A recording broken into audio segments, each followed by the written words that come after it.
Hi, this is Dennis with Second Chance Tackle. Today we're going to take on another one of Ernest's projects. This is a Penn 349.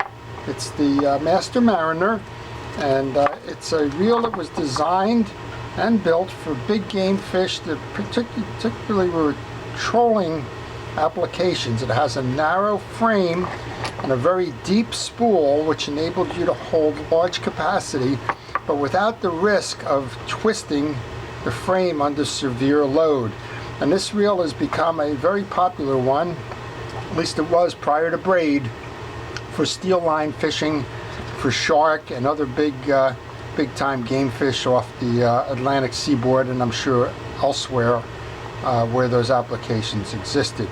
Since heavy braid has come into play, you don't see as much steel line anymore, and you can also see smaller compact frames that are built out of graphite or other materials that can withstand that frame twist. But for the day, this was the top reel, the 349 being one of the several in that frame category. You had the 49, the 149, the 249, the 349, and the 349 was the top of the line. And the 349 differed in that it has bigger drag, so it was a for the biggest and the heaviest the fighting fish. Today we're going to tune this up. I'll show you how to take this apart and how to service this. But follow along with me. We're starting by taking off the side plate screws. You'll notice a couple of things. I have a protective glove on my hand. That's to keep most of the oils and greases off of it. I never know what's inside these reels, so we're going to learn as we take this off. I also have a parts tray where I'm throwing my screws at the moment. Some people get upset that I throw the screws there, but hey, that's not going to do any damage to the screws. And I also know in this application that the side plate screws that go through the crossbar are longer than the side plate screws that go into the reel seat, and I'll show you that with the last one here. I'm going to lay that one on my table for a moment, and we'll come over here and do the others. Now, if you're not familiar with this reel, there's a couple of things that are of interest there. One of these is that it has a free spool override so that you can backpedal the reel, and I'll probably show you that in the end because it with the reel disconnected here, it's a little bit more difficult to do that. But you have a two-lever system. You have one lever that controls the drag. In other words, you're going to free spool. You're going to be able to, when it's off, you're going to be able to turn the wheel counterclockwise without a anti-reverse. When it's on, you get the anti-reverse. And then you have the more traditional one that you're used to seeing on conventional reels, which releases the spool to free spool mode to enable you to let out line. Here are those differences in the screw size. So make sure that if you're taking the reel apart that you note that the smaller ones go in the reel seat, the longer ones go in the crossbars. Okay, I'm just going to take this off. This one's been lubed up on the non-gear side. We'll just clean it up a little bit. Going to use a cotton swab for that to get rid of some of the older grease. You can use a paper towel if you like. And then we can replace that grease. In this case, I'm going to use Penn Precision reel grease. Not because it's a Penn reel, but because it's fishing reel grease. You can use any manufacturer's reel grease and reel oils on fishing reels. Just that it's not brand independent. I guess Penn would tell you they would like you to use the Penn grease, but you don't have to. But make sure it's a fishing reel grease, not a general commercially available product. All right, with that aside, I'm just going to place that up on the top here, and we're going to get down to business. The trim ring came off. That's fine. Put that in our bin. And this setup here, we have an anti-reverse dog there. That's the one lever I was telling you about. When you throw that lever, it's going to disengage the anti-reverse, and it's going to enable you to backpedal the reel. And then we have the more traditional one up top here, which is the free spool release. It's going to pull the spool gear on and off the spool to allow that to spin freely as you drop fish. So in this particular reel, it's kind of interesting. If we weren't going to tune it up, you could actually replace this drag stack from the external side of this without having to take the side plate off. Sometimes it's successful, sometimes it's not, but this is an early edition. Most of the newer ones would have it where you can only access the drags from underneath, like we're doing here. But in this case, I'll show you in a second that the drag stack actually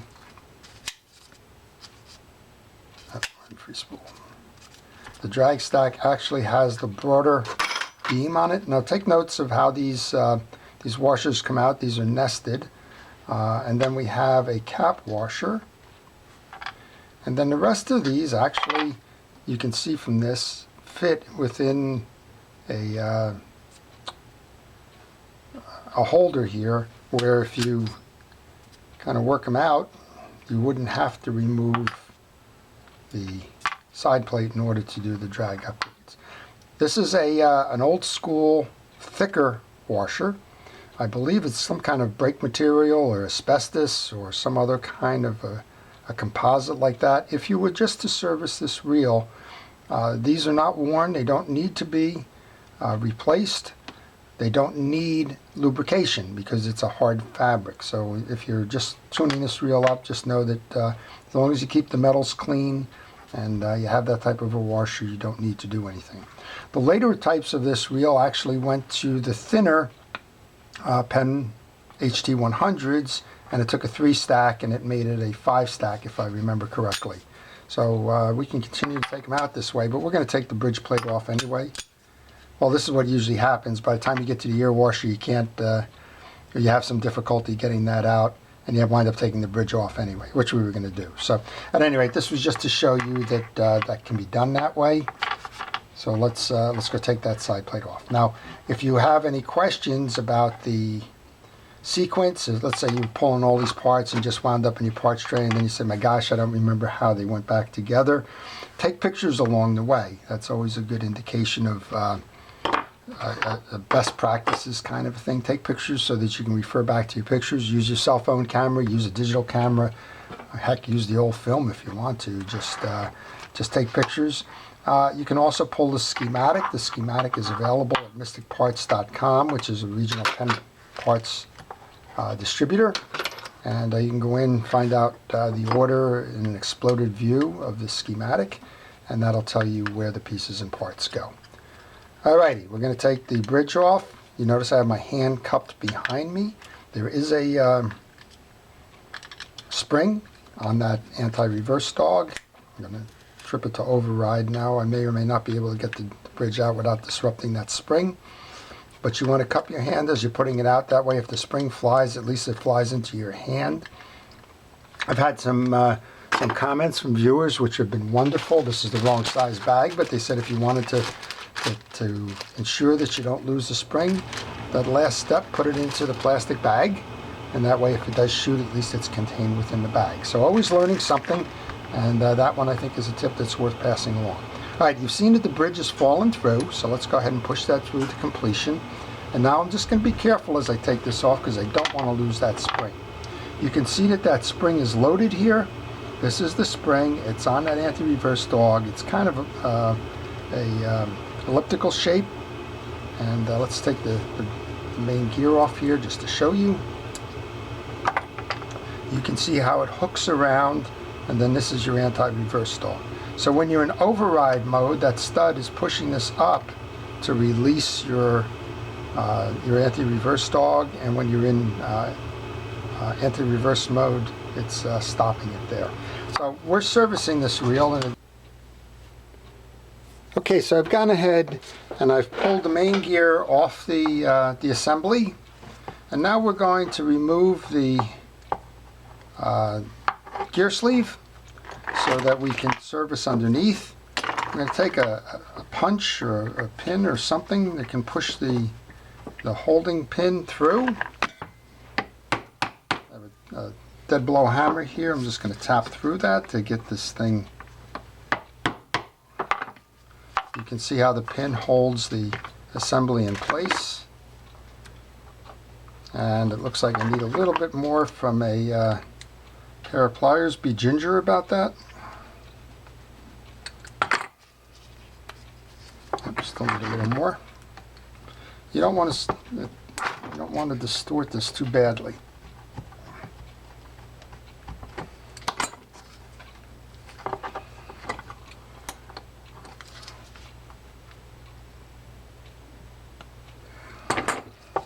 Okay, when you pull it out enough, you'll be able to remove that from the post. Let's wipe off the old grease. And we were originally going to do this as a Brian Young upgrade, but the washers that they sent for the 6.0 do not mesh with the main gear, which is why that was off. So we're just going to continue as a normal service for this with the larger, older washers, which are in good condition. Okay, we've taken the grease off. We're going to put some new grease on there on the shaft and underneath the shaft, and we can put the shaft back on. We can reset that anti-reverse dog. Pliers can generally pull this pin back in. If you don't get it in with the pliers, you can tap it in with a dead blow hammer. But I think we should be able to do fine here. Okay, and when you reset this, make sure that you have this pin all the way in so that it doesn't ride above the ridge. If it rides above the ridge, you won't get your main gear in. Okay, we're going to just inspect the main gear now. Want to make sure that all of the teeth are uniform. There's no chips or cracks or missing teeth or the like. And we can go ahead and take some grease and put that onto the main gear. And then we can reset that over the gear sleeve. And then I'm going to go back to the originals, which we thought we were going to replace. Now these are in good condition. As I mentioned, these are kind of an asbestos type of a washer, so all they have to do is be clean and dry, which is what I'm doing here.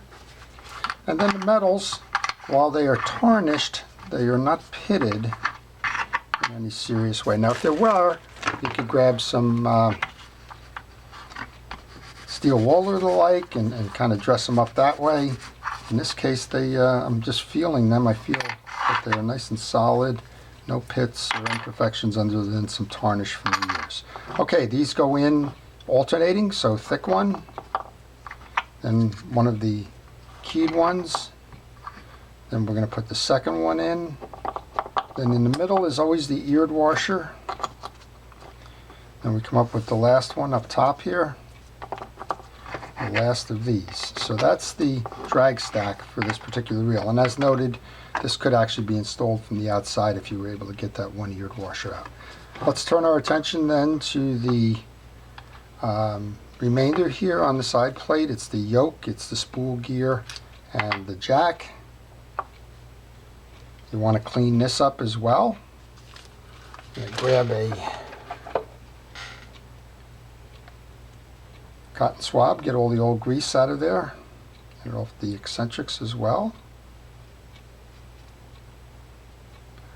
And then we'll just go right back to that pen grease. We'll make sure that we put new grease onto that point. We're going to make sure we put new grease into the side that accepts the spool and a little bit into the channel.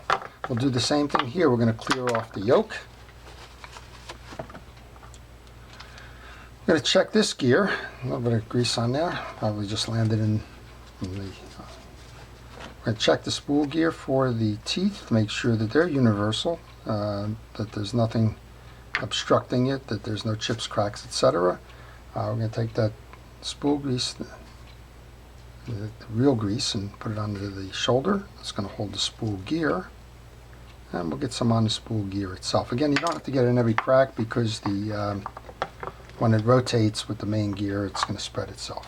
All right, the two springs go back into the cavities there. We have the yoke and the spool gear. Press down on that.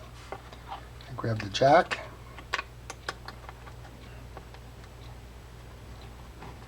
slip that over, and then that's basically the install of the jack and yoke assembly. And we can come back with the main gear. And this one, because the spring is an integral part of the bridge, you don't need to do anything in terms of that half rotation. So you should be able to just press down and insert, bring it on, and the only thing you have to do is make sure that the arm of that anti-reverse dog lies under the stud here. Once you've done that, then you can turn around and put the bridge screws in. Now, we may not have mentioned that earlier. There's two types of bridge screws, fully threaded and partially threaded. The fully threaded screws go below. That's pretty much a standard operating procedure on Penn reels that have the two different types of bridge screws. So get one started, then come up top with a partially threaded one. Now the partially threaded ones are threaded that way because they're the ones that go inside the spring, and you want to eliminate any possibility that the spring gets hung up on a thread of the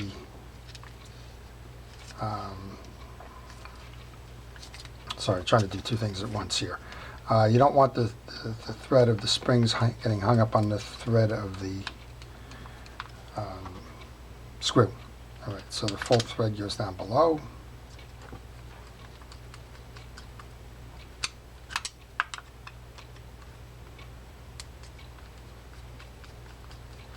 And what you saw me do before is just eyeball it, because there's a little bit of a play in that bridge, and so it always leaves it where you're trying to line up these screws a little bit too much.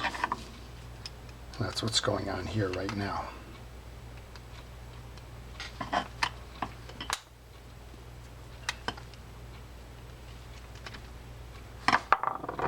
So this is another use for that centering pin. You just can kind of come in and run it so that you have it centered for your screw to go in. And I don't tighten them all down until I have them all started. So I have them all started now. Whoops, we don't have that one started yet, but we should now. There we go. And then when I go to tighten, much like lug nuts on a wheel or something, I alternate the pattern north, south, east, west. Then I make sure, once I have them snug, I make sure that I come back and tighten them all up there. Okay, here we go. All right, so if we were playing along and we remember correctly, we should have a cap washer now. That goes up next. And we have that little spacer. And we have the two tension washers. These give you flexibility in terms of the amount of tension it takes for the star drag to operate properly. That's why those are there. We put the star adjuster on. Now if we didn't take this off and lubricate it, you could put a couple of drops of oil in there as a normal service. Come back over here. The only thing we need to do to the spool now is just a little bit of grease onto the shaft. And the one part we didn't grease underneath here is just right on the jack where that slides under the bridge, so put a little bit there. And then we can put the side trim plate on. Almost forgot that. That's the beauty of a parts tray. It tells you what you've got left in here. So we'll put that on. And we'll line up the hole in the side plate for that harness. Then we can put the whole assembly back on.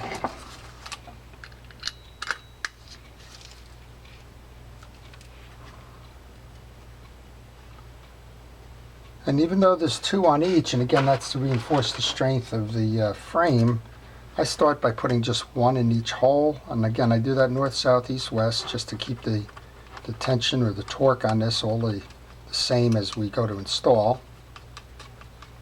I'll do a circular pattern. Long ones go up top, short ones for the frame at the reel seat. So we're back down here to a reel seat screw.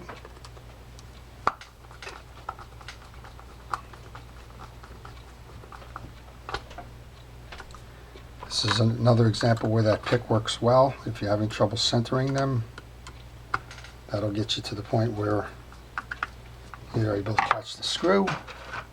Okay, we're going to go east now. and we'll go west. So you can see how this is a quality made reel that's been around a long time, that has stood the test of time and can go out and still catch very big fish and still survive the rigors of ocean trolling and the like. Okay, a couple more screws here.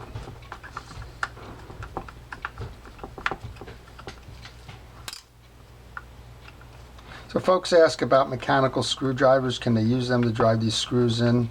You know, there's a lot of them here. My general recommendation is don't do it. I've seen too much torque on those screwdrivers, and I've seen frames crack and screws get stripped because they lose the feeling in terms of what's going on in terms of the assembly. If you have to do it, just make sure that you leave that screw short as you finish, and just finish the last part of it with a turn or two by your hand.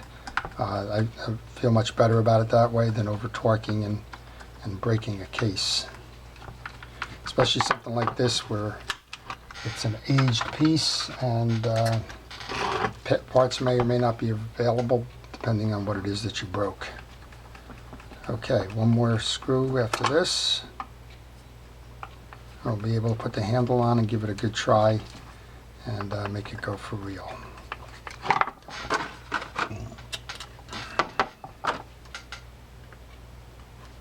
So nice reel. As I mentioned, this belongs to Ernest. He's given us some other reels, and we've used a couple of them in the videos. He's out of Virginia and does a lot of fishing down that way, and he's got a good collection of Penn reels that he takes with him fishing. And I'm glad to see that this one is going to go out there and go catch some more fish. So we'll just tighten up this last one. And thread it by hand as much as you can.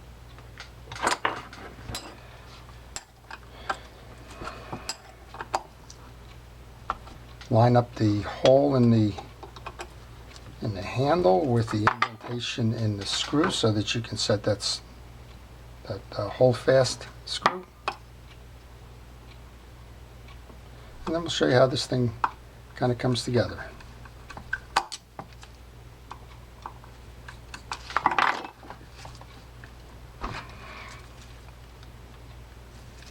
Okay, so normal with an anti-reverse.